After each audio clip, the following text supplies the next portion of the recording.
सुकून सा खबर, जहां चार धाम यात्रा पर आने के लिए पंजीकरण कराना अब जरूरी होगा। बगैर रजिस्ट्रेशन के चार धाम यात्रा श्रद्धालु नहीं कर सकेंगे। चार धाम पर आने वाले यात्रियों की निर्धारित संख्या 1000 का इजाफा इसमें हुआ है। 1000 का इजाफा हुआ है। ये बड़ी खबर आपको बता दें। अब जो यात्री चार धाम यात्रा पर जाने का मन बना रहे थे या जाना चाह रहे थे, उनके लिए रजिस्ट्रेशन कराना जरूरी कर दिया गया है। बगैर रजिस्ट्रेशन के चार धाम यात्रा श्रद्धालु नहीं कर पाएंगे।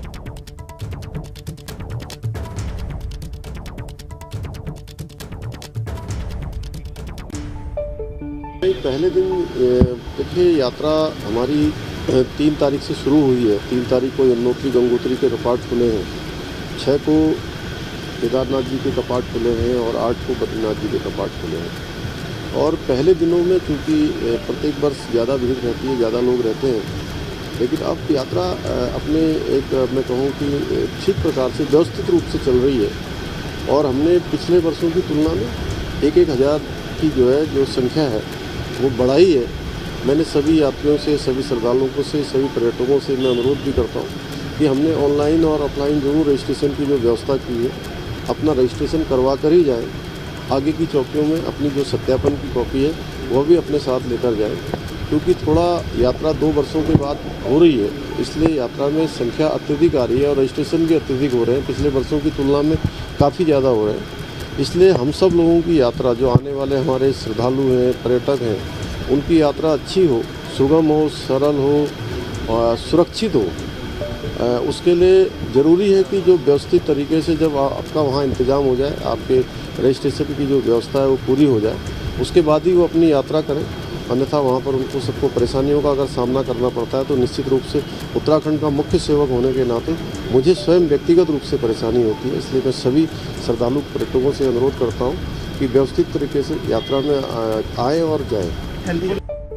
और इसी पर ज्यादा जानकारी के लिए विनोद कुमार हमारे संवाददाता ज्यादा जानकारी के साथ हमारे साथ जुड़ गए हैं। विनोद, चारधाम यात्रा को लेकर व्यवस्थाएं पहले से भी सुचारू थी, यही कहा गया, लेकिन मौत का मामला भी सामने आया। अब ये कहा जा रहा है कि पंजीकरण कराना जरूरी होगा, बगैर रजिस्ट्रेशन के यात्रा नहीं कर पाएंगे श्रद्धालु। गुंजन, देखिए, उत्तराखंड में 6 दिन ऐसे हुए हैं कि जब उत्तराखंड में चारधाम का संचालन हो रहा है और ऐसे में 6 दिनों के अंदर ही 20 लोगों ने दम तोड़ा है।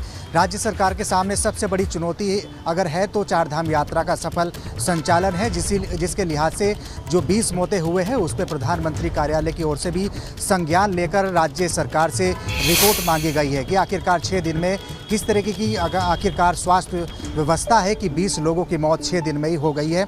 ये तो स्वास्थ्य विभाग की बात हुई, लेकिन उसके अलावा राज्य सरकार ने सख्ती बरतते हुए जितने भी अब उत्तराखंड में तीर्थ यात्री होंगे, पर्यटक होंगे, उनको अब रजिस्ट्रेशन कराना कंपलसरी कर दिया है। यानी जो उत्तराखंड में अब एंट्री करेगा उसके लिए रजिस्ट्रेशन कंपलसरी है। इसको देखते हुए और पूर्व में जो चारों धामों में जो निर्धारित संख्या थी यात्रियों की, उसमें भी 1000 का इजाफा किया है। यानी 12000 केदार धाम में थी, उसको 13000 कर दिया है। 15000 बद्रीनाथ धाम में थी, उसको 16000 कर दिया है। तमाम चारों धामों में 1000 यात्रियों की जो निर्धारित संख्या है उसमें इजाफा किया गया है। और आपको गुंजन ये भी बता दूं कि इस तरह से जो अभी चारधाम यात्रा को लेकर राज्य सरकार की, स्वास्थ्य विभाग की, पर्यटन विभाग की तमाम जो तैयारी थी बिल्कुल धराशायी हो गई है। मेडिकल कैंप्स नहीं है, जिसके चलते बयानबाजी भी अब शुरू हो गई है। शुक्रिया आपका जानकारी के लिए।